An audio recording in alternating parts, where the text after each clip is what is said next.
Yalil, yalil, pst, habibi, yalil.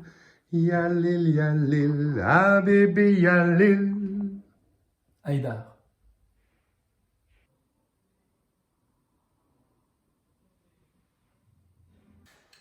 Haïdar, qui es-tu?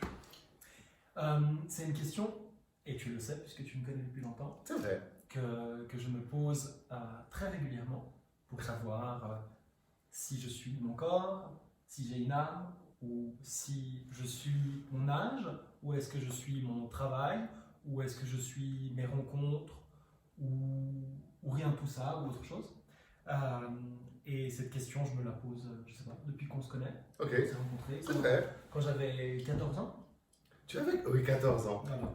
Et ça, c'est la réponse un peu philosophique, mais qui je suis sinon, je m'appelle Haïdar Hussein, j'ai 24 ans, je suis né au Liban, j'ai vécu là-bas jusqu'à l'âge de 6 ans, et ensuite on est venu se réinstaller en Suisse avec ma famille, mes 4 grands frères et sœurs et mes parents. Et puis j'ai fait mes écoles à Lausanne, ensuite j'ai fait un apprentissage d'assistant socio-éducatif dans un IMS avec Oui. les personnes âgées. Il aime beaucoup les personnes âgées. N'est-ce pas? Je l'ai dit avant que vous le disiez. Et puis ensuite, j'ai fait une formation d'éducateur social. Donc 2 formations, je suis éducateur social, mais récemment, en mai de l'année dernière, c'est-à-dire il y a bientôt une année, Oui. j'ai décidé d'arrêter parce que j'ai senti que ça n'était plus aligné à qui je suis, que ça correspondait plus à qui j'avais envie d'être, j'avais envie d'autre chose, et j'avais des rêves, alors j'ai voulu les suivre, et c'est pour ça que j'ai décidé d'arrêter d'être salarié pour devenir entrepreneur. Et l'objectif de cette start-up, c'est en fait de proposer une alternative écologique, économique au niveau des ressources, bonne pour la planète et bonne pour le corps. Et cette source de nutriments, cette source de protéines, ce sont les insectes comestibles. Donc notre objectif, c'est de produire en circuit fermé, en réutilisant les drèches de bière, des insectes comestibles et les utiliser pour enrichir des aliments comme les pâtes. Donc on va faire des pâtes hyper protéinées à base de farine d'insectes. Ok, donc si vous avez chez vous des insectes, je sais pas, des mouches, des papillons de nuit ou d'autres animaux, des morpions, des choses comme ça, eh bien, il vous suffit de les garder dans une petite boîte et vous les transmettez à Haïdar. Alors dis-moi, vu qu'on est... Ce lit, pourquoi ce lit? Tu l'as choisi, tu l'as reçu, c'est quoi l'histoire? Alors je veux dire que je suis très heureux d'être sur ce lit d'abord parce que je viens de recevoir le matelas il y a 2 semaines. Je viens de m'installer dans cet appartement, je viens de recevoir le cadre du lit que j'ai monté plusieurs fois, puisque je l'ai monté 2 ou 3 fois à l'envers. Très bon pour le montage. On est à l'envers. Oui, Évidemment. je suis plus doué pour démonter que monter. C'est ça, ouais. Beaucoup l'ont dit, beaucoup. Enfin bon, c'est un autre sujet. Donc tu l'as monté, démonté, Voilà. maintenant il est à l'endroit. Et puis maintenant il est à l'endroit, et donc c'est un matelas qui est grand pour pouvoir y accueillir eh bien, du monde selon Voilà, les occasions. c'est ça. Par exemple, aujourd'hui, je suis accueilli dans ce lit. Donc, si jamais vous venez avec vos insectes dans une petite boîte, et peut-être que Haïdar vous accueille dans son lit. Très bien, c'est très joli, hein, cette petite literie en coton comme ça. Mais écoute, j'ai choisi ce que j'avais de plus beau pour ta venue. Oh, c'est gentil, c'est très gentil. Alors, dis-moi, Haïdar, un lit, souvent, j'ai vu que tu lisais au lit en arrivant. Un lit, c'est aussi, on fait beaucoup de choses dans un lit, on est d'accord? Bien sûr. On ne veut pas savoir quoi. Mais par contre, c'est le lieu aussi, je trouve que c'est le berceau du rêve. Donc, est-ce que dans ta vie, il y a un rêve que tu avais, que tu as réussi à accomplir?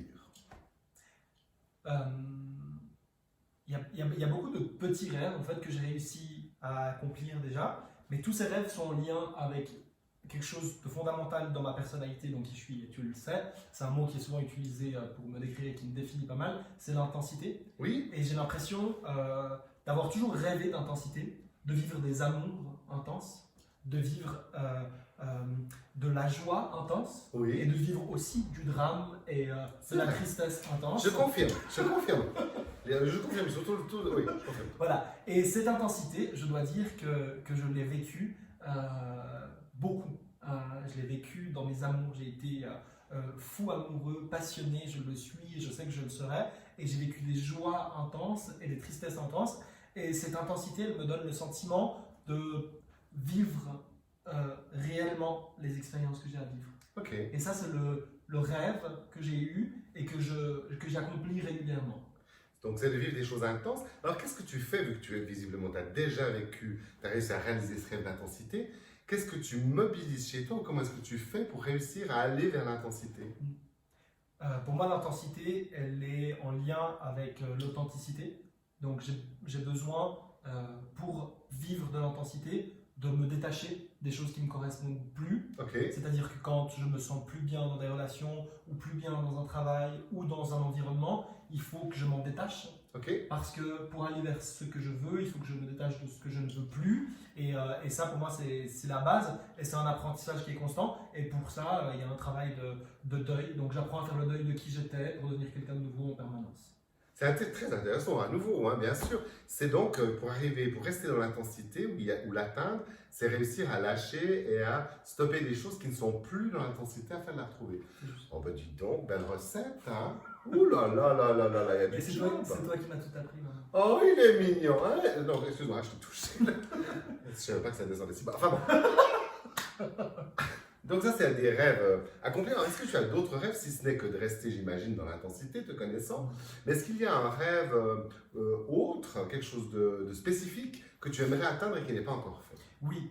Alors, quand tu me poses cette question, la première chose qui me vient, c'est de me dire, ah, j'aimerais beaucoup gagner beaucoup d'argent. Mais en fait, je me rends compte que le fait de vouloir gagner beaucoup d'argent dans ma vie, c'est pas pour l'argent, mais c'est pour ce que j'ai envie d'en faire. Et qu'est-ce que j'ai envie de faire avec cet argent? Eh bien, mon rêve, ce serait de pouvoir avoir une très grande maison, Oui. au bord du lac Léman, Oui. dans les vignes. Je Oui. trouve que c'est un des plus beaux endroits du monde et je me sens à la maison. Donc, j'ai envie d'avoir cette grande maison et je l'imagine avec suffisamment de pièces pour accueillir toutes les personnes que j'aime, tous mes proches, notamment toi, bien, quand il faudra qu'on s'occupe un petit peu de toi et puis tout ça. Donc voilà, j'ai envie de pouvoir accueillir tous mes proches, tous les gens que j'aime, pour vivre en communauté avec eux. Et j'aimerais aussi dans cette maison qu'il y ait un immense jardin, pour avoir des arbres fruitiers, pour avoir des potagers. Je rêve d'avoir des poules, des cailles, des chiens, des chats, des chèvres éventuellement. Oui, j'en connais quelques-unes. Hein. Des chèvres, alors j'ai quelques... Je donnerai des noms à la fin. Et puis un immense sous-sol avec plein d'aquariums, parce que tu le sais, je suis passionné d'aquariophilie. C'est ça. Et j'ai envie d'avoir cette maison, en fait, qui regorge de vie. J'ai envie d'un endroit qui soit vivant. Et j'ai l'impression, là-dedans, que l'argent, c'est une ressource et une énergie qui permettrait de créer ce lieu où il y aura la vie et, je l'espère, l'amour et l'harmonie. Et c'est un peu mon grand rêve.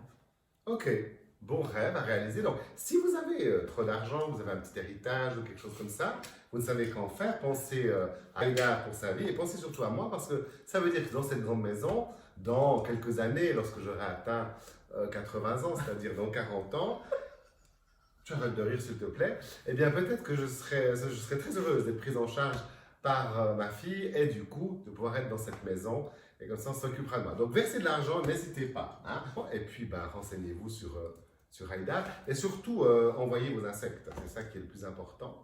Et puis, en attendant, nous vous souhaitons une bonne année 2021. Absolument. Hein, du bonheur, des rêves qui se réalisent. Et puis, ne soyez pas sages, soyez prudents. On vous embrasse. Hein. Bon, maintenant qu'on est au lit, on fait quoi hein?